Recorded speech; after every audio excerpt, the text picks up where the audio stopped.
Steven Universe is the property of Cartoon Network, Rebecca Sugar, and its respective owners. Any and all footage or images have been used for the sole purpose of critique or parody, and as such are protected under fair use. Please support the official release. Hey, how are you? I'm Slice of Otaku, and Kevin is incredible. I mean, he's a pretty horrible person, but what he's able to bring to the show is something no other character has been capable of. Kevin breaks the Steven Universe formula. He's sort of the equivalent of a bug being purposely implemented in a string of code or game. Implemented so we can study how he interacts and affects his surroundings. And I absolutely adore this. Because really, in this series of alien invaders, magical relics, and cross-species anomalies, Kevin is the foreign entity. The series can be accurately described as Steven's universe. Steven is essentially an empath, latching onto the feelings of others. Steven extends love towards beings he connects with, but seems to be incapable of connecting with Kevin. Kevin, a mere human, someone who possesses no critical threat to the planet or all of humanity, happens to be the one being Steven has displayed hatred towards. Isn't this peculiar? We know next to nothing about this character's background, yet Steven loathes his existence. Kevin doesn't share the typical Steven Universe sentiments. He's purposefully sadistic, condescending, and cocky. As far as we know, Kevin only cares for himself, which is opposed to every other character in the series. Even the Diamonds, as we've seen, care for one another. In this sense, Kevin can be considered the character with the most villainous traits in relation to this world. But mind you, this is limited to Steven's perception and what he may be exposed to, because by being shackled to Steven, we live with this limited cognition. In the episode Beach City Drift, Kevin does something very interesting.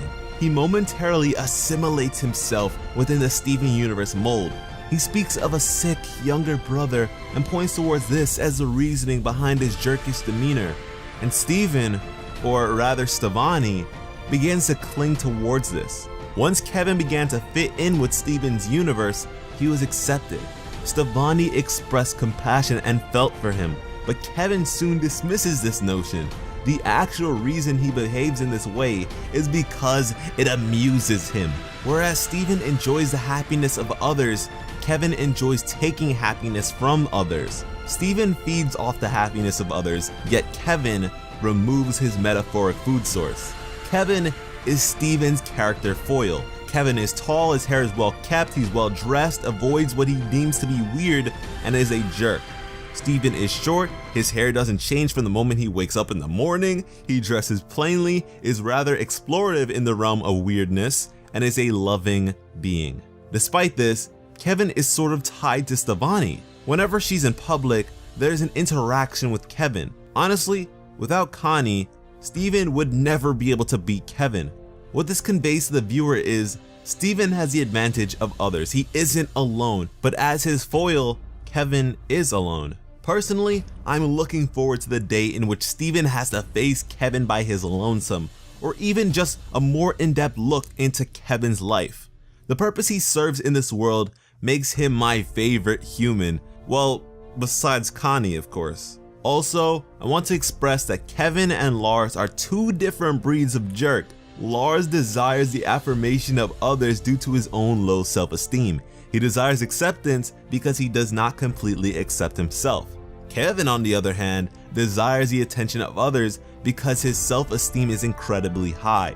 His ego is so inflated that he considers his presence to be a gift to others. And speaking of presence, Stevonnie is so captivating that every human in her presence is just put on pause. They can't speak to or approach her because they're just so mesmerized. But Kevin acknowledges her and approaches. And at the time, Stevonnie had a fusion crisis. She was breaking down, but Kevin interrupted. So I question, if Stevonnie wasn't in such a mental spiral, would she have been okay with Kevin? Because looking back, it wasn't that bad. I mean, the only thing that I didn't like was him constantly calling her baby. But besides that, Kevin really didn't do much. It didn't grant hatred in my eyes. He was only there for like a snap. And I also bring this up because everybody in Beach City was stunned by her. Everybody couldn't speak, but Kevin saw them as equals. Granted, he saw everyone else as garbage people, but he was the one person who could actually talk to her, and I think that's pretty interesting. And you know what, fun fact, Kevin is apparently Matt Burnett's favorite character. Matt Burnett, for those of you who may not be aware, is a writer on the Crooniverse. But guys, let me know what you think about Kevin. Do you agree that he breaks the rules of Steven's universe? Or do you think something entirely different? Let me know in the comments, and be sure to share this video with any lovable jerks you know, or might be. Thanks for watching and have an awesome day. I love you.